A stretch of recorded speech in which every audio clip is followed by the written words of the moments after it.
যেহেতু একটা সংশোধনের ব্যাপার আসছে, সামনের অধিবেশনে আসবে এবং সংশোধন করতে হবে, জুলাই কিন্তু আমি অক্ষরে অক্ষরে পালন করব, হরহামেশা বলতেছি।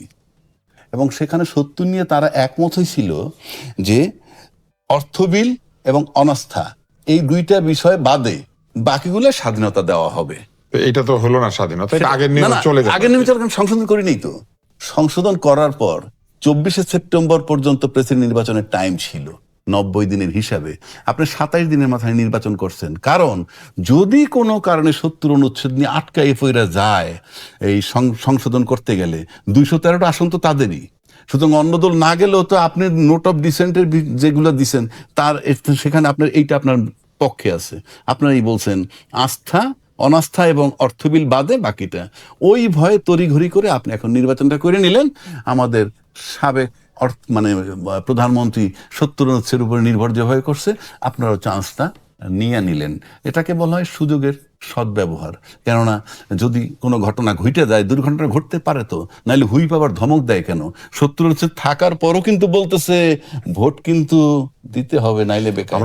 আরে ভাই, আমরাও তো মেনে নিচ্ছি সব। আপনি কথা দিয়ে যদি কথা না রাখেন, আপনি সকালে একটা কথা বলেন, বিকেলে একটা বলবেন, যদি না রাখেন, মেনে না নেন, আর আমার যদি ক্ষমতা না থাকে, যেমন শেখ হাসিনা মানতে ছিল না 15 বছর, তারপরে যখন যে কোনো একটা ক্ষমতা আসলো, যেভাবেই আসুক ক্ষমতাটা, তাকে চলে যেতে হয়েছে। তা আপনারা যদি এখন একই রাস্তায় হাঁটেন, আপনি মানবেন না, মাইনেন না। তো আপনি বলছিলেন যে 70 অনুচ্ছেদ এড়িয়ে যাওয়ার জন্যই বা এটা সংশোধনটাকে এড়িয়ে যাওয়ার জন্যই আগে রাষ্ট্রপতি নির্বাচন, কেননা কিন্তু ধরেন পরে হলেও তো মির্জা ফখরুল সাহেবই নির্বাচিত হইতো না। উনি যদি সংবিধানের 70 দ্বারা সংশোধন করে ফেলতেন, কিরকম যে অনাস্থা ভোট এবং অর্থ বিল, বিএনপি সদস্যরা তাদের প্রার্থীর বিরুদ্ধে ভোট দিত, প্রার্থী তো একজনই হইতো, দল তো একজনকেই প্রার্থী দিত। আপনি কেমনে বুঝবেন যদি সদস্যপদ বাতিল না হয়? আমার এই নিশ্চয়তা থাকে যে সদস্যপদ বাতিল হবে না, তাইলে আপনি কিভাবে গ্যারান্টি পান যে আপনার ভোট দিব কিনা? তখন তো আপনার গোপন ব্যালটে যেতে হবে। কেন বলছি 70 অনুচ্ছেদ আপনি কি কি দিচ্ছে সেটা আগে শোনেন। জনগণ স্বাধীনভাবে আপনাকে ভোট দেয় এলাকায়, তো জনগণ স্বাধীনভাবে ভোট দিয়ে একজন এমপি বানায়। বানানোর পর যখন তাকে পার্লামেন্টে পাঠায়, তখন 70 অনুচ্ছেদ তাকে স্বাধীনভাবে ভোট দেওয়া থেকে বারিত করে। সে আসলো কিন্তু সবাই স্বাধীন ভোট নিয়ে, উনি এসব পরাধীন হয়ে গেলেন। 70 দলের অধীন হয়ে গেল। ওই তো দলের অধীনে থাকা মানে 70 অনুচ্ছেদের দোহাই দিয়ে তাকে পরাধীন করলেন। হ্যাঁ, তিনি তার নিজের বিবেচনা থেকে দিবেন না, দল যাকে বলে, রাইট, কালেকটিভ ডিসিশন। 2 নম্বর, এই 70 অনুচ্ছেদ আপনাকে আপনার বিবেক মতো কাজ করতে দিচ্ছে না। 3 নম্বর, এই 70 অনুচ্ছেদ এর বদৌলতে আপনার লোভমোহ এত বেশি যে আপনি আপনার বিবেককে বিকিয়ে দিতেছেন। কি দাও না, রাষ্ট্রপতি যারে বানিয়েছেন আমার সদস্যপদ থাকুক। তার মানে আপনার নিজেরও কোনো বিবেক বিবেচনা, বিবেক বিসর্জন দিয়ে আপনি আপনার শুধু সংসদ সদস্য পদটা টিকে রেখে তারপর আপনাকে ভোট দিচ্ছেন। এটা হইল 70 অনুচ্ছেদ। আবার 70 অনুচ্ছেদ একজন বিবেকের ভোটার তার বিবেকের বিরুদ্ধে ভোট দিয়ে নিজের সদস্যপদ টিকায় রাখে, যেমন বললাম। একইভাবে জনগণ তাকে একটা পরাধীন আইনের মধ্যে নিক্ষেপ করে দেয়। এটা হলো 70 অনুচ্ছেদ। এখন আসেন, আপনি খালি সংবিধানের দোহাই দিচ্ছেন যে 70 অনুচ্ছেদ মোতাবেক নির্বাচন, ফাইন, আমি মেনে নিলাম 70 অনুচ্ছেদ মোতাবেক, এবং রাষ্ট্রপতি নির্বাচন করতেছেন আপনি 23 মোতাবেক। 123-এ বলা আছে রাষ্ট্রপতির পদ যদি শূন্য হয় তাহলে 90 দিনের মধ্যে নির্বাচন। তাতে 23শে সেপ্টেম্বর 2026 পর্যন্ত টাইম ছিল। যেহেতু এটার মধ্যে আপনি 20 তারিখে করলে কোনো বাধা নাই।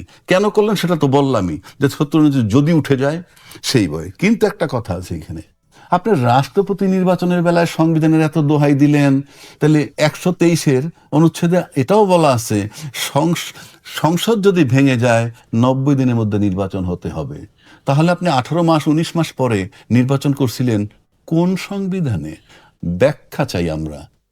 এটা তো ডক্টর ইউনূস সাহেব দিল তো, বুঝলাম, কোন সংবিধানে? আপনারা তো নির্বাচন করছেন তার অধীনে।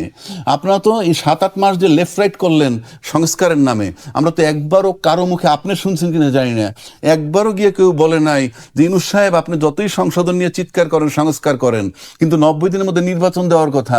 90 দিনের মধ্যে নির্বাচন কিন্তু বিএনপি চেয়েছিল, তখন আমি তা বলছি, সমালোচনা করেছি। ইউনূস সাহেব তো বলে নাই কেউ আপনি দিচ্ছেন না কেন নির্বাচন। এই গেল 1। 2, আমি ভাই সংবিধানের মধ্যে আছি, আমি যদি সংবিধানই মানি, তাহলে সংবিধানের 4-এর কত বলা আছে বঙ্গবন্ধুর ছবি সব জায়গায় ঝুলতে হবে। ঝুলছে না কেন? ঝুলছে না কেন? আমি কিন্তু বঙ্গবন্ধু প্রেমিক হিসেবে বলতেছি তাও না, আমি সংবিধানের কথা বলছি। এই সংবিধানে বলা আছে শেখ মুজিবুর রহমান সাহেব স্বাধীনতার ঘোষক। ধরে নিলাম এটা রং, কিন্তু সংবিধানে লেখা আছে। এই লেখা থাকা অবস্থায় শাহাবুদ্দিন সাহেব চলে গেল। কি সুন্দর একটা দেশের রাষ্ট্রপতি, উনি দুইবার দুই জিনিস পড়লেন। শেখ হাসিনা যখন সামনে বসা ছিল তখন পড়লেন কারণ এখানে তো বঙ্গবন্ধু স্বাধীনতার ঘোষক। এখানে তো রাষ্ট্রপতিও ঠিক ওই অর্থে স্বাধীন না, কারণ ওনার বক্তৃতা ক্যাবিনেট অনুমোদন করে, এবং এটা আসলে সরকারের ভাষ্যই হয়। আমি মানলাম তো, রাষ্ট্রপতি নিজের ভাষ্য আসলে ওকে ফাইন, তাহলে কি করলো?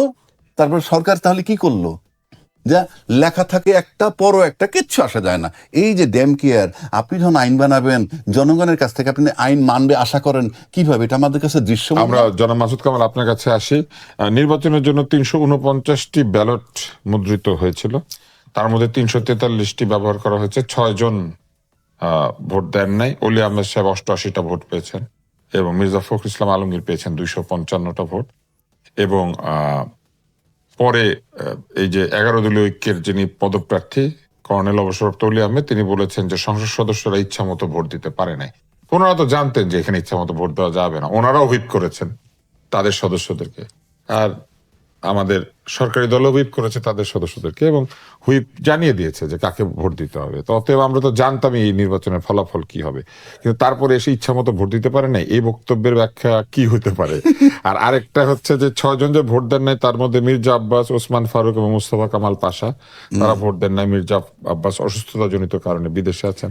মুস্তফা কামাল পাশা এবং ওসমান ফারুক কেন দেন নাই এটা আমরা জানি না, কিন্তু খেলাফত মজলিসের আবুল হাসান বিদেশে আছেন, তাই ভোট দেন না। রুমিন ফারহানা ভোট দেন নাই।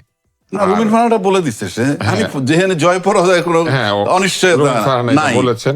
আর জামাতের বহিষ্কৃত এমপি যে গাজী নজরুল ইসলাম, তিনি তো ভোট দিতে পারবেনই না ষষ্ঠ পদ থেকে। তার পারবেন না মানে এবার দিতে পারতেন, কিন্তু দল থেকে বহিষ্কৃত হলে সাধারণত সদস্যপদ বাতিল হয়ে যাবে, এরকম একটা বিধান আছে। উনি হয়তো লজ্জার কারণে যান নাই সংসদে ভোট দিতে। দল থেকে বহিষ্কৃত হলে তো ওনার সদস্যপদ নিয়েও প্রশ্ন ওঠে। কোথায় পাচ্ছেন আপনি? না, দল থেকে যদি কেউ বহিষ্কার করে তার এমপিগিরি যাবে না, কিন্তু দলের ব্যক্তি যদি নিজে পদত্যাগ করে দল থেকে তাহলে তারটা চলে যাবে। কথা দিয়ে আসলেন আমরা ক্ষমতায় গেলে এই করব, এই জিনিস পালন করব, আপনি এসে করতেছেন না। আপনার অ্যাকশনটা কি? আপনার বিরুদ্ধে অ্যাকশন নেবে কে? Who will bell the cat? Action নেবে জনগণ, যেমনি ভাবে হাসিনাকে তাড়াইছিল। আবার জনগণের অ্যাকশনে আসলো গণভোট, জুলাই সনদের বাস্তবায়ন করবেন কি করবেন না সেটা অন্য কথা, কিন্তু প্রতিশ্রুতি দিয়ে আসছিলেন। সেটার বিরুদ্ধে অ্যাকশনটা কি? আপনি আমারে চিট করবেন 420, মামলা হয় কোর্টে, কিন্তু আপনাদের জন্য কি ব্যবস্থা? এটা যতদিনে ঠিক না হবে বাংলাদেশের রাজনীতি ঠিক হবে না, সংসদ ঠিক হবে না। এটা হলো আপনি যদি সাংবিধানিকভাবে আবার যদি আসেন, আসলে রাষ্ট্র দখল করা হয়েছে। শেখ হাসিনাকে তারাই দিছে, ইউনূস সাহেব আসছিল, আবার ইউনূস সাহেবের চাপে রেখে তারাই দিয়ে সংবিধান বহির্ভূত নির্বাচন করে আবার আপনারা বসে গেছেন। Let us